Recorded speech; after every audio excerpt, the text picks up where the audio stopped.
Hello everyone, आराधना degree college और के इस यूट्यूब चैनल पे आपका बहुत बहुत स्वागत है। मैं हूं विजय सिंह चारण। आज की क्लास के अंदर हम ऑनलाइन सीरीज के अंदर हमारी बीएससी सेकेंड ईयर की जो पेपर फर्स्ट है टैक्सोनॉमी है उसके बारे में अध्ययन करेंगे। हालांकि ये जरूरी नहीं है कि बीएससी सेकेंड ईयर वाले इसे पढ़े, ये बेसिक चीज़ें हैं जो BSc first year second year और फाइनल तीनों के यूज में आ सकती हैं।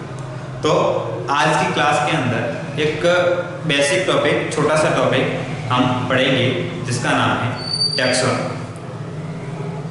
इसको बोलेंगे हम टैक्सोनॉमी या फिर वर्गीकी। टैक्सोनॉमी या वर्गीकी। टैक्सोनॉमी जो शब्द है वो शब्द दिया था APD कैंडोलाइट। ये जो टैक्सोनॉमी आपका शब्द है, ये शब्द दिया था एक साइंटिस्ट का नाम है जिनका नाम है APD कैंडोलाइट। टैक्सोनॉमी वर्गीकी शब्द क्या है? APD कैंडोला ने दिया था और अपनी एक बुक है जिसका नाम है थ्योरी एलिमेंट्री डी लॉ बॉटनी का। किस बुक के अंदर दिया था? इस बुक का नाम है थ्योरीज एलिमेंट्री डी लॉ बॉटनी का। थ्योरी एलिमेंट्री डी लॉ बॉटनी। इस पुस्तक के अंदर इन्होंने किस शब्द का जिक्र किया है? टैक्सोनॉमी। तो ऑल ओवर आज की क्लास के अंदर हम डिस्कस करेंगे कि आखिरकार टैक्सोनॉमी क्या है, और उस टैक्सोनॉमी का बाद में अगर आपको जानकारी हो तो इसका नाम कर दिया गया सिस्टेमेटिक्स।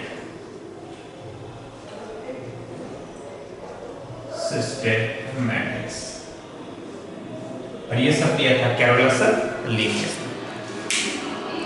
परंतु सबसे पहले जो शब्द आया वो आया टैक्सोनॉमी। जैसा कि नाम से स्पष्ट है, वर्गीकी। किसने दिया था? APD कैंडोला। क्यों दिया? क्योंकि हम जानते हैं इस नेचर के अंदर, इस पृथ्वी पर लगभग 1.5 मिलियन स्पीसीज हैं, वो अभी तक रजिस्टर्ड हो चुकी है। कितनी हो चुकी है बच्चों? 1.5 मिलियन स्पीसीज। इतनी जो स्पीसीज है आज तक क्या हो चुकी हैं? रजिस्टर्ड हो चुकी, ज्ञात की जा चुकी हैं, जिसका नामकरण हो चुका है, जिनके बारे में आइडेंटिफिकेशन उसका हो चुका है, क्लासिफिकेशन हो चुका है। परंतु ऐसा माना जाता है कि अभी भी इस नेचर के अंदर, अभी भी इस नेचर के अंदर लगभग 1.6 बिलियन स्पीसीज जो है अभी तक प्रेजेंट है। 1.6 बिलियन स्पीसीज क्या है? प्रेजेंट है। किसमें है? नेचर, प्रकृति में है, पृथ्वी पर। परंतु अपने अभी तक रजिस्टर कितनी की है? 1.5 मिलियन। मतलब टैक्सोनॉमिस्ट या अभी जो बोटनिस्ट हैं उनके लिए बहुत ही बेहतरीन स्कोप है अपने फ्यूचर के लिए कि इतनी जो स्पीसीज हैं अभी तक ज्ञात नहीं है, आप उनको क्या कर सकते हो? आइडेंटिफाई कर सकते हो और इस फील्ड के अंदर अपना नाम क्या कर सकते हो? रोशन कर सकते हो। अब कि इन बातों का हमारे टॉपिक से क्या लेना देना, तो इन बातों का हमारे टॉपिक से ही लेना देना है। बहुत महत्वपूर्ण बात है। अगर कोई भी स्पीसीज, कोई भी, जैसे आप कोई भी नॉर्मल कोई भी अगर एल्गी भी ले लो, उस एल्गी का क्या करना है? आपको स्टडी करना है। तो उस स्टडी का स्टडी करने के लिए उस एल्गी का क्या करना पड़ेगा? डिस्क्रिप्शन तो देना पड़ेगा, विवरण तो देना पड़ेगा, उसका कोई न कोई उसका क्या करना पड़ेगा? नाम तो रखना पड़ेगा, उसे किसी न किसी भाग के अंदर क्या करना पड़ेगा? क्लासिफाई करना पड़ेगा, राइट? तो ये सारी की सारी बातें जिस टॉपिक के अंदर पढ़ते हैं, जिस सब्जेक्ट के अंदर पढ़ते हैं, उसको क्या बोलते हैं? सिस्टमैटिक बोलते हैं या फिर टैक्सोनॉमी बोलते हैं। तो एक साइंटिस्ट था जिसका नाम है GHM लॉरेंस। क्या नाम है? GHM Lawrence. GHM Lawrence. इन्होंने बताया कि टैक्सोनॉमी के अंदर हम क्या क्या पढ़ते हैं। आखिरकार टैक्सोनॉमी की डेफिनेशन क्या होनी चाहिए? तो साधारणतः कोई डेफिनेशन तो ऐसा है कि बायोलॉजी की या फिर जीव विज्ञान की भाषा का, जिसके अंदर हम ऑर्गेनिज्म हैं, यानी उनके जीवों का क्या है, एक अरेंजमेंट देखते हैं, उसका वर्गीकरण देखते हैं, क्लासिफिकेशन देखते हैं, उसको क्या करते हैं? क्लासिफाई करते हैं, एक व्यवस्थित रूप से क्या करते हैं? अरेंजमेंट करते हैं। उसको क्या बोलते हैं? वर्गीकृत बोलते हैं। और सिस्टमैटिक भी हम नेक्स्ट इसी के बाद में सिस्टमैटिक लेने वाले हैं। ऐसा माना जाता है कि पहले ऐसा माना जाता है कि टैक्सोनॉमी का पार्ट सिस्टमैटिक्स है, या फिर टैक्सोनॉमी और जो सिस्टमैटिक है वो क्या है? सिनोनिम्स है, एक ही नाम है, पर्यायवाची है, परंतु सिस्टमैटिक अलग से इसका पार्ट क्या है? टैक्सोनॉमी। हम ये नेक्स्ट बात करने वाले हैं। तो कौन? GHM Lawrence. इन्होंने बताया कि टैक्सोनॉमी के अंदर हमें क्या क्या पढ़ना चाहिए। टैक्सोनॉमी के अंदर बेसिकली किन टॉपिक की बात होनी चाहिए? तो सबसे पहले इन्होंने बताया कि टैक्सोनॉमी के अंदर जो बात की जानी चाहिए, उसके अंदर आपका फर्स्ट है डिस्क्रिप्शन।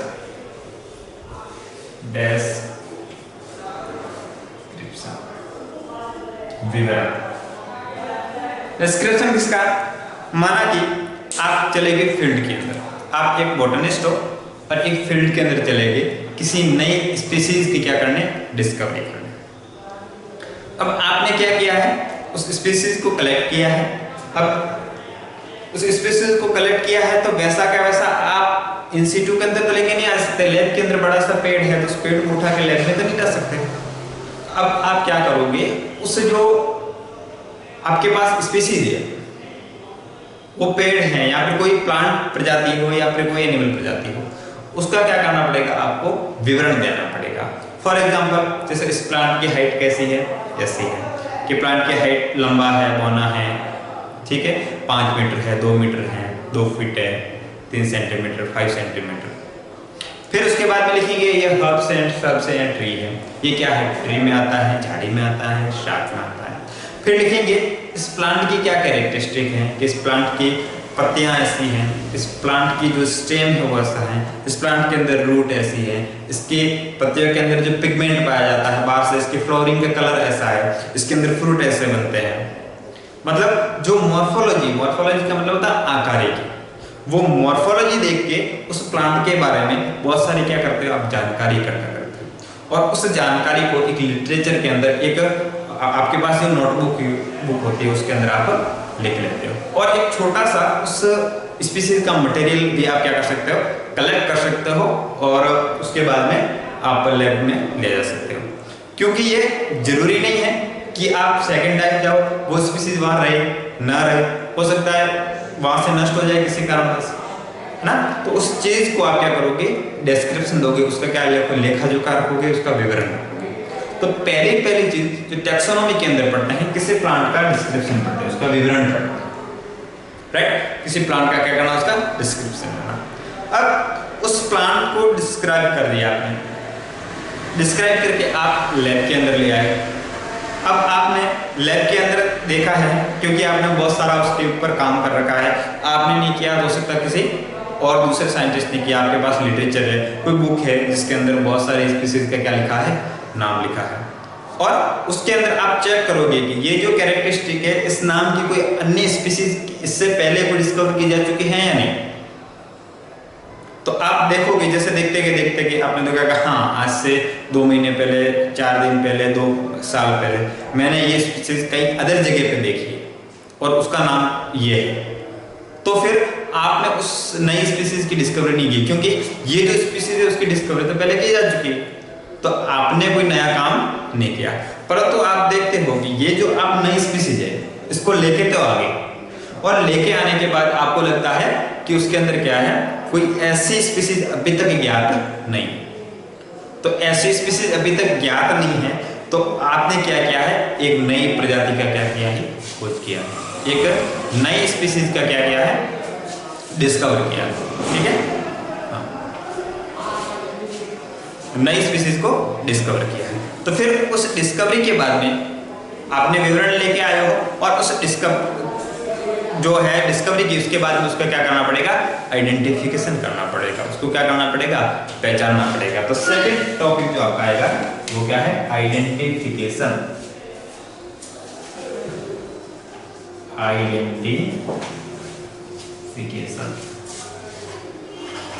आइडेंटिफिकेशन का क्या मतलब होता है, उसकी पहचान करना,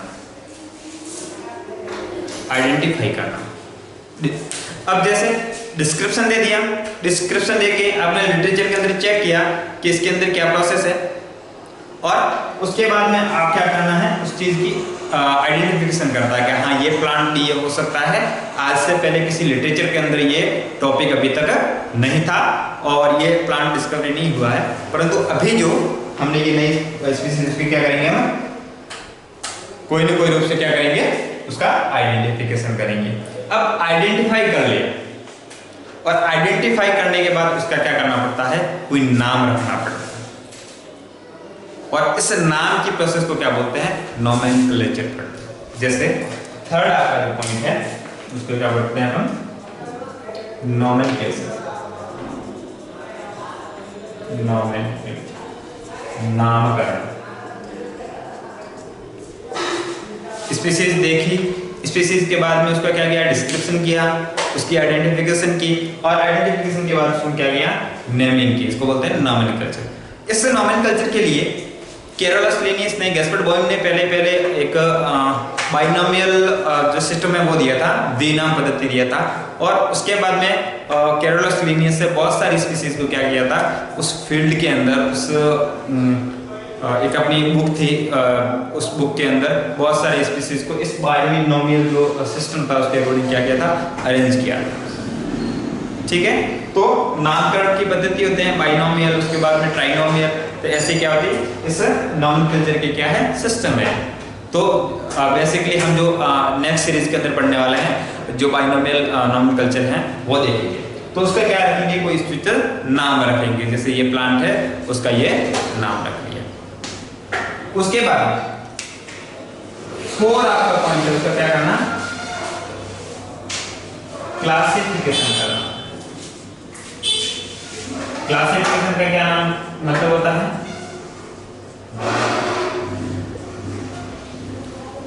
अब डिस्क्रिप्शन हो गया, आइडेंटिफिकेशन हो गया, उसका नाम रख दिया।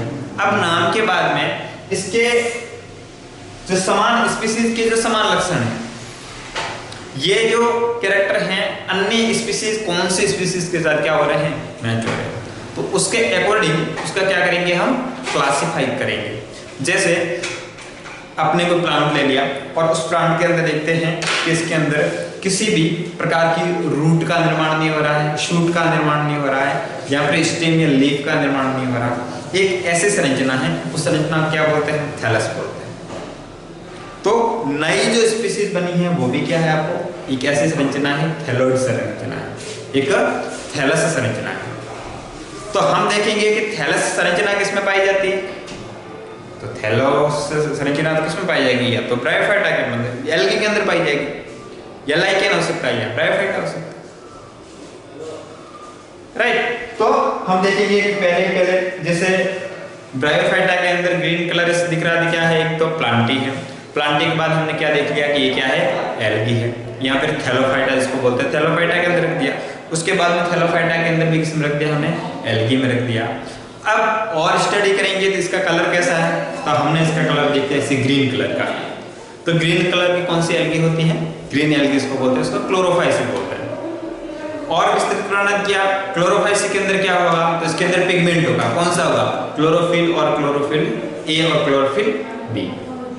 तो और हो गया, और पिगमेंट कौन सा होता है, कैरोटीनॉइड होता है। हालांकि उस टाइम इतना नहीं था, आज के टाइम में ये सारा क्लोरोफिल वगैरह उस टाइम नहीं था, परंतु अगर प्रेजेंट की बात करें, क्लोरोफिल ए हो गया, क्लोरोफिल बी हो गया। उसके बाद में हम देखते हैं कि इसके अंदर जो सेल बनती है, उस सेल के अंदर फ्लैजिला है या नहीं। इस सेल की जो सेल वॉल है वो किसकी बनी होती है? अगर हमने देखा कि इस सेल की सेल वॉल बनी होती है किसी सेल्यूलोज की, तो ये भी किसका है? क्लोरोफाइसी का मेंबर है। और देखा इसके अंदर जो सेल होती है इसके अंदर फ्लैजिला है, संख्या में 2 है और 2 क्या है? समान है। और कहां प्रेजेंट है? एंटीरियर साइड में। ये भी किसका कैरेक्टर है? क्लोरोफाइसी का। उसके बाद में हमने इसके अंदर और स्टडी किया तो पता चला कि इसके अंदर क्या पाया जाता है? लैंगिक जनन पाया जाता है, सेक्सुअल रिप्रोडक्शन पाया जाता है। और वो सेक्सुअल रिप्रोडक्शन कैसा है? आइसोगेमस का हो सकता है, ओगेमस या एनाइसोगेमस का हो सकता है। तो 3 प्रकार के क्या है उसके अंदर? जनन है। तो ये बात परफेक्ट होगी। तो ये कौन सा है? क्लोरोफाइसी। तो नई स्पीसीज क्या थी? प्लांट था, तो प्लांटी के अंदर का। प्लांटी के अंदर भी क्या था? उसके अंदर हमने देखा कि ये थैलस है, तो किस में रखा? थैलोफाइटा के अंदर। थैलोफाइटा के अंदर भी क्या रखा कि ये यूकैरियोटिक है।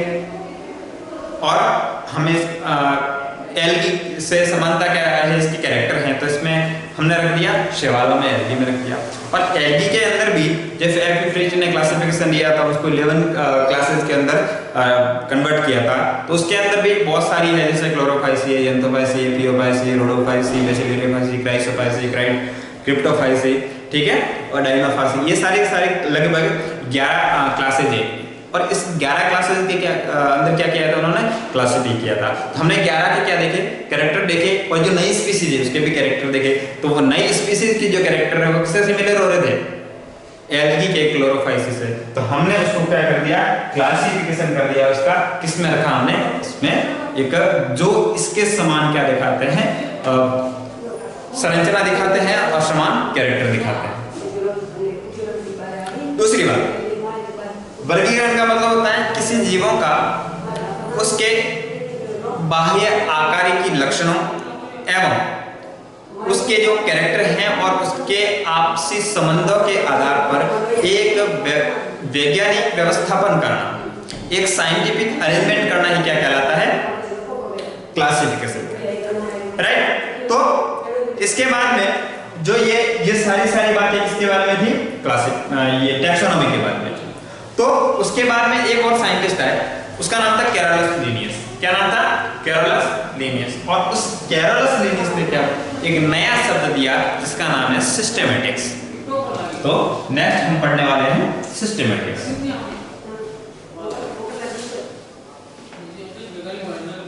तो नेक्स्ट आपका जो टॉपिक है सिस्टेमेटिक्स।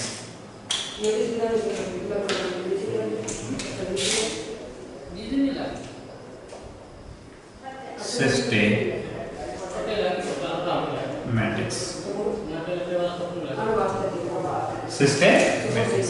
और ये सिस्टेमेटिक जो शब्द दिया था उसका नाम क्या था? Carolus Linnaeus. क्या नाम था? Carolus Linnaeus.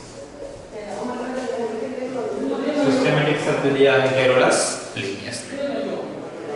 ठीक है। अब सिस्टेमेटिक शब्द आखिरकार आया कहां से? तो ये सिस्टेमेटिक शब्द है वो एक लैटिन वर्ड से आया, और उस लैटिन वर्ड का क्या नाम है? सिस्टेमा। क्या नाम है? सिस्टेमा। सिस्टेमा से क्या बना है? सिस्टेमेटिक्स बना है। और इस सिस्टेमा का मतलब होता है कि सिस्टेमेटिक अरेंजमेंट ऑफ ऑर्गेनिज्म। इसका क्या मीनिंग होता है?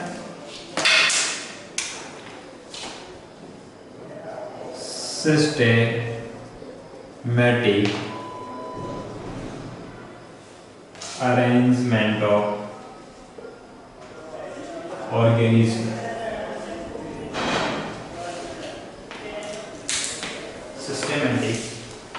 Systematic arrangement of organism. किसी भी जीवों का, किसी भी ऑर्गेनिज्म का, या फिर अगर हम बात करें प्लांट की बात करें तो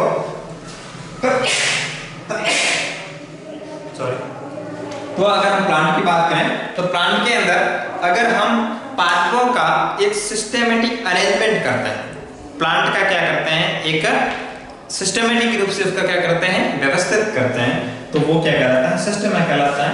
और इसकी ब्रांच क्या कहलाती है? सिस्टेमेटिक कहलाती है। अब इससे पहले हम टैक्सोनॉमी की बात करते हैं, परंतु सिस्टमेटिक एक बहुत बड़ी क्या है, विस्तृत है।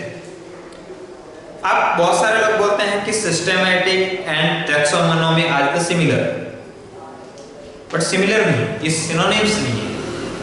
टैक्सोनॉमी है वो क्या है, major component of the systematic. तो इस सिस्टमेटिक के अंदर तीन बड़े बड़े टॉपिक आएंगे। अगर मैं बात करूं, ये कंप्लीट सिस्टमेटिक है, इसको अगर तीन भागों में मैं बांट दूं,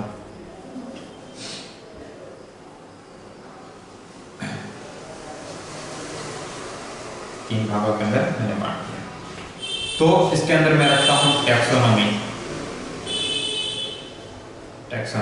इसके अंदर मैं रखता हूं फाइलोजेनी, और इसके अंदर रखता हूं मैं इवोल्यूशन। और ये कंप्लीट जो आपको है वो क्या है, सिस्टमेटिक है। ये कंप्लीट क्या है, सिस्टमेटिक।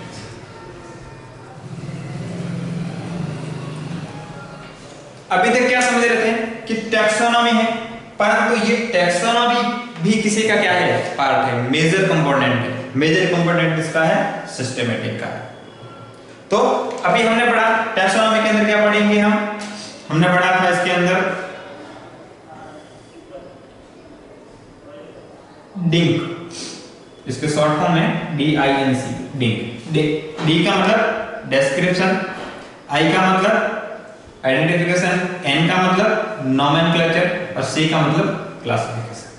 तो टैक्सोनॉमी मेजर कंपोनेंट है, किसका है, major component of the systematics, major component of the systematic. और जिसके अंदर टैक्सोनॉमी के अंदर क्या पढ़ते हैं, डिंक। डिंक का क्या मतलब होता है, description, identification, nomenclature and classification. दूसरा फाइलोजेनी। फाइलोजेनी का क्या मतलब होता है कि कोई भी स्पीसीज है उसका एंसेस्टर रिकॉर्ड क्या है, उसका जो विकास है उसका क्रम क्या है, सीक्वेंस क्या है। जैसे सीक्वेंस की बात करें तो सबसे पहले ऐसा माना जाता है कोई एल्गी आई थी, एल्गी के बाद में कोई ब्रायोफाइटा है, उसके बाद में क्या बना, कोई टेरिडोफाइटा है, टेरिडो के बाद में क्या बना, कोई जिम्नोस्पर्म बना है, और जिम्नोस्पर्म में क्या बना है, एंजियोस्पर्म बना है। एंजियोस्पर्म भी मोनोकॉट पहला आया, उसके बाद क्या है, डाइकोट आया। तो ये सारी की सारी सीक्वेंस क्या कहलाती है, फाइलोजेनी। फाइलोजेनी का मतलब तो पूर्वज, इनका विकास किनसे हुआ, डेवलपमेंट किनसे हुआ, डाइवर्जेंस मतलब किससे ये फाइलोजेनी का मतलब था डाइवर्जेंस,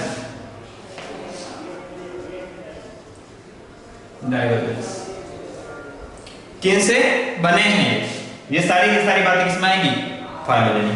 और इवोल्यूशन जिसका मतलब होगा विकास, इनका विकास कैसे हुआ, कोई सेल है, सेल का फॉर्मेशन कैसा हुआ होगा, पहले सेल यूकेरियोटिक प्रोकैरियोटिक बनी है, उसके बाद में यूकेरियोटिक बनी है, तो क्या चेंजेज आए होंगे प्रोकैरियोटिक यूकेरियोटिक के अंदर। आखिरकार एक सिंगल सेल थी, उसके बाद में सिंगल सेल ऑर्गेनिज्म आए होंगे, और सिंगल सेल ऑर्गेनिज्म के बाद में कोई क्या है आगे बना होगा, कौन सा, मल्टीसेलुलर। मल्टीसेलुलर ऑर्गेनिज्म बना, या एक से अधिक कोशिकाएं बनी, और एक से अधिक कोशिकाओं के बाद में उसके अंदर क्या हुआ, एक टिश्यू का फॉर्मेशन हुआ जिसको उत्तक बोलते हैं। एक टिश्यू बना, और उस टिश्यू के बाद में क्या बना होगा, कोई टिश्यू सिस्टम बना होगा। टिश्यू सिस्टम के बाद में क्या बना होगा, ऑर्गन बना होगा। ऑर्गन के बाद में कोई ऑर्गन सिस्टम बना होगा। ऑर्गन सिस्टम के बाद में क्या है, कंप्लीट बॉडी का फॉर्मेशन हुआ। तो ये सारी की सारी क्या है, इवोल्यूशन है, उद्विकास है। एक सेल से एक मल्टी सेलुलर मल्टी लेयर्ड एक बॉडी का क्या हो सकता है, फॉर्मेशन हो गया। तो ये सारी की सारी बातें किसमें आती है, इवोल्यूशन में आती है। तो सिस्टमेटिक के अंदर हम तीन चीजें, टैक्सोनॉमी, फाइलोजेनी और इवोल्यूशन, इस तीनों का क्या करते हैं, हम अध्ययन करते हैं। ठीक है, तो ये बात होगी बेसिक टैक्सोनॉमी के बाद में और सिस्टमेटिक के बाद में। उसके बाद में हम नेक्स्ट क्लास के अंदर इसकी हिस्ट्री के बारे में पढ़ेंगे कि आखिरकार कौन कौन से साइंटिस्ट आए थे और कौन कौन से साइंटिस्ट ने इसके ऊपर अपना वर्क किया है, ये सारी बातें हम देखेंगे। तो थैंक यू सो मच आज की क्लास के लिए। नेक्स्ट मिलते हैं कल की क्लास में। Thank you.